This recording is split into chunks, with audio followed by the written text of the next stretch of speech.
Pasangan lansia saat ditemukan warga di bedeng kontrakannya dalam kondisi gemetar dan lemas di Lubuk Linggau, Sumatera Selatan. Kondisi pasangan lansia membuat gempar warga sekitar dan memicu keprihatinan dari warganet. Petugas kemudian membawa pasangan lansia tersebut ke Rumah Sakit Siti Aisyah.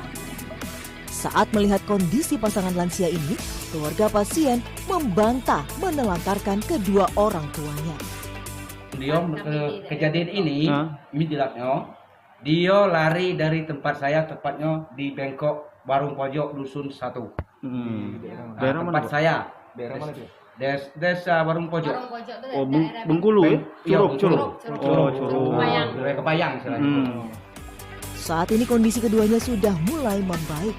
Dengan penanganan pihak dinas sosial, diharapkan keduanya mendapatkan bantuan untuk mereka hidup.